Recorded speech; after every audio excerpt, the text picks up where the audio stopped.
Hvala puno. Guys, my name is Nick Vujicic. I was born in Australia in 1982, moved from Australia to California in the year 2006.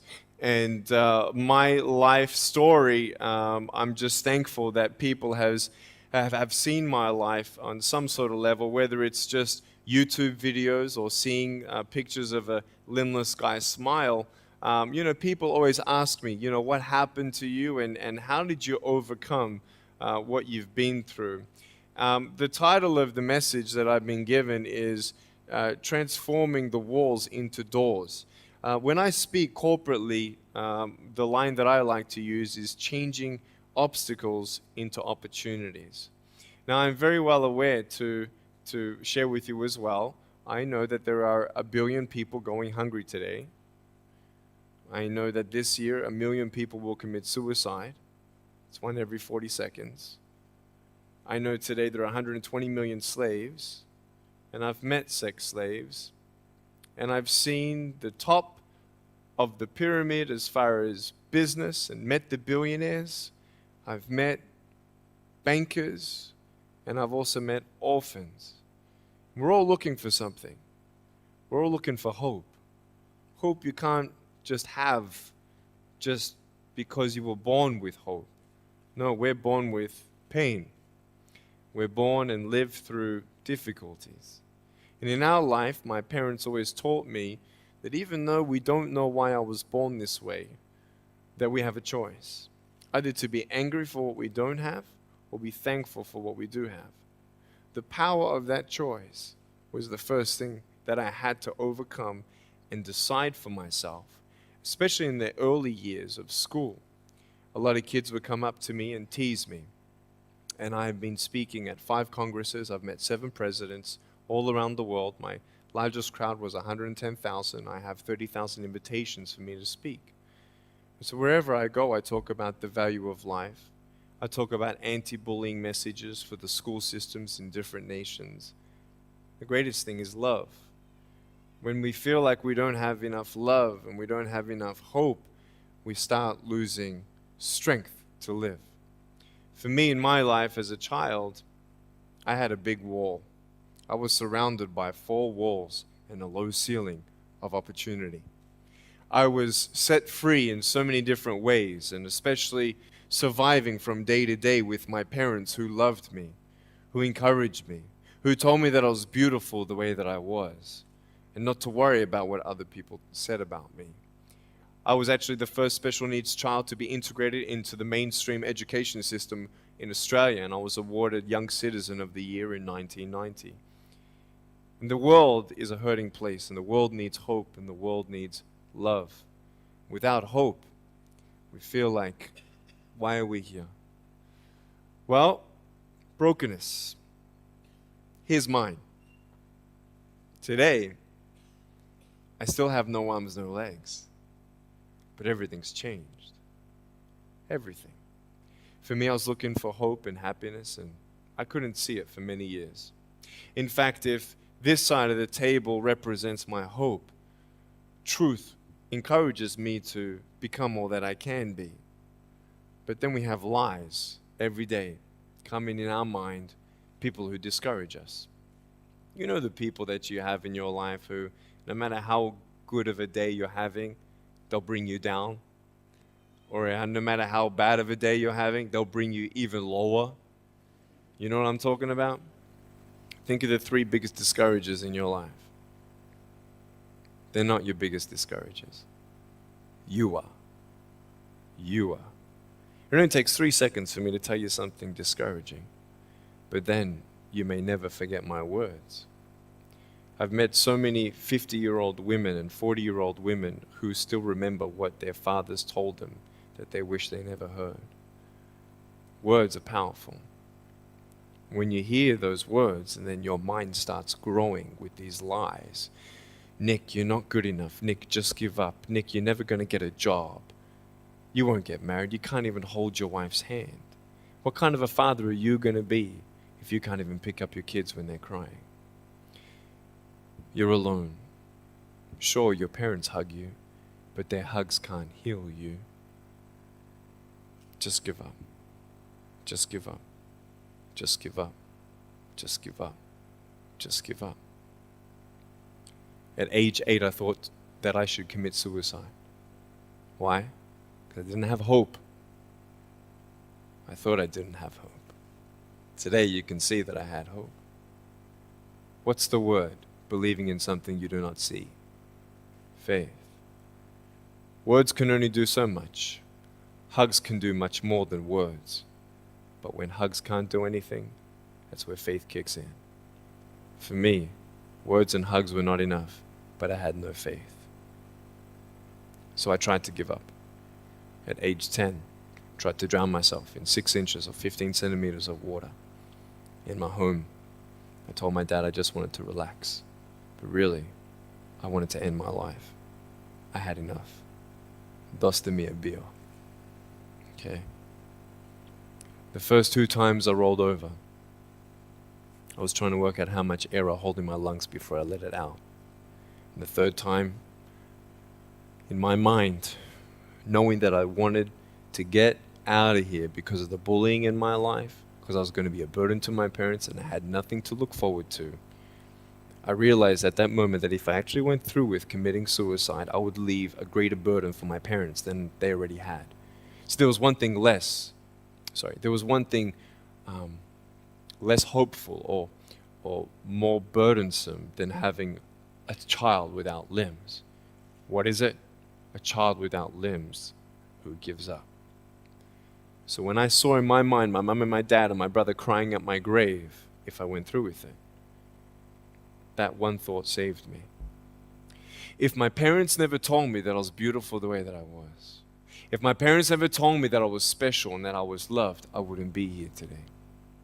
So I encourage every single parent who tries their best to encourage their teenagers, especially in the West. Many teenagers put a do not disturb sign on their door. I'm sure, the conversations all around the world between a parent and a teenager. How was school? Fine. What'd you learn? Nothing. Did you do your homework? No. And that's the conversation for the day. And when you try to tell your children that they're beautiful, so of course I'm beautiful. I'm your son. I'm your daughter. Of course you're going to say that. But they're right. Every single human being has value, and my value is not determined on how I look or what job I have or where I'm from, where I was born, how much money. All that stuff is nothing. So many teenagers, tease each other for how we look, and I tell the teenagers, do you think that I'm cool enough to be your friend? They're like, yeah, of course. I said, but I have no arms, no legs. And they said, doesn't matter. I said, really? So it doesn't matter that I have no arms, no legs? I said, no, it doesn't matter. I said, then actually, if it doesn't matter, then why do we kill each other with our words if it actually doesn't matter? Why do we look ourselves in the mirror and see ugly instead of valuable? I want to ask you today, what are you looking for? If I gave you $1 billion, would you be happy? If you gave me $1 billion, I'd be very happy. But then if my mum dies tonight, am I happy? No. With all the money in the world, I'll never be happy. Why? Because money is something that cannot heal the soul. So many teenagers are looking for love, which love does heal the soul. Love does complete the soul. But even sex before marriage, I was a virgin before I got married. Yeah, I've got a gorgeous wife. We're pregnant with our first son. And I don't need hands to hold her hand. I only want to hold her heart. And how am I going to hug my kids? So many kids, they come up to me. It's amazing. They put their hands behind their back and hug me with their neck. And I've realized in life, even the worst parts of my life can be turned into good. And they're even more special. So many teenagers, they're looking for love. So they're going to go do this and go do that and have sex before marriage. For me, sex out of marriage is like a $5 Gucci watch. Sex within marriage and having sex with someone who loves you, who's committed to you for the rest of your life, going to be the mother or father of your kids. That's what love is. You can talk, you can sleep with as many people as you like, but never know for sure, do they love me? Love is a lifelong commitment. You see, there are choices in life, and we're looking. I want to ask you, what are you looking for?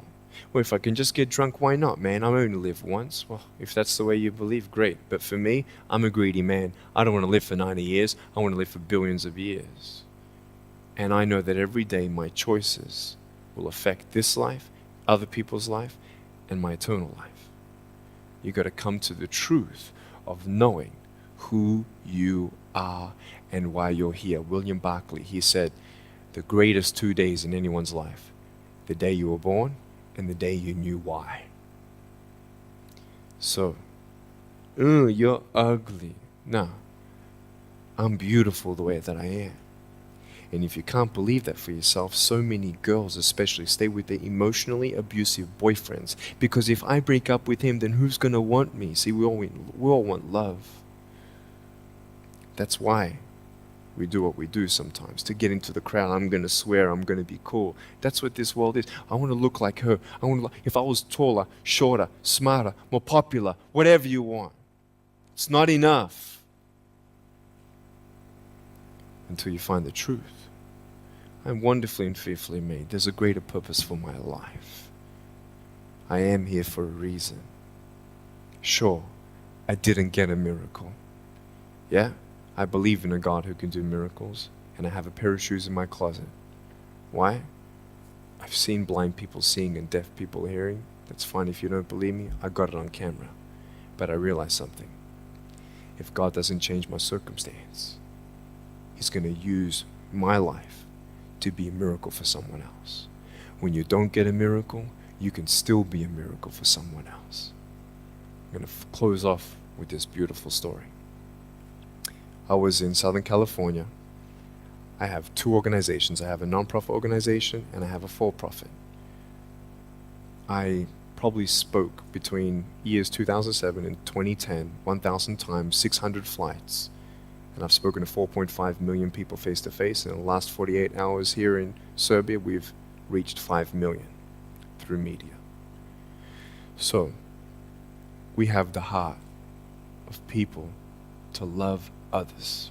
We want people to love each other, love yourself, dream big, and never give up. We're all looking for hope, aren't we? What are you looking for? Money, drugs, sex, alcohol, pornography, fame, fortune never satisfies. It's never enough. But I've come to a peace. So check this out. When I'm 24 years old, 5-6 years ago, I was in California. And I never met anybody else like me. When I was 10 years old, I wish I would have met somebody like me. Never did. Didn't get that miracle. But at 24, in California, I saw a little boy with no arms and no legs, 19 months old, just like me. I knew he was going to be bullied. I knew he was going to go through depression. I knew he would feel alone. I knew that he would get worried if he's ever going to have a girlfriend, and so on and so on. I got the father to bring him up on stage in front of 2,000 people. And everyone was crying. And it was a materialization of when you don't get a miracle, you can be a miracle for someone else. I am not a superhero. I go through ups and downs. So do you. But take one day at a time. And if you haven't found that peace of knowing who you are and why you're here, and where you're going when you're not here, for me, I want you to know that's how I've overcome. I don't have any walls. My book's called Life Without Limits. And what will be, will be. I've acted in a short film, 30 awards. I got Best Actor in a Short Film. I've done my own music video. I've written 2 books. First book, 30 languages, 800,000 copies. I'm 29, and we know 1 billion people know who I am. Not to bring up my pride or my name or my status, trust me, I'm just like you. But I hope you are inspired to know that if I can dream big, then so can you. There are no walls.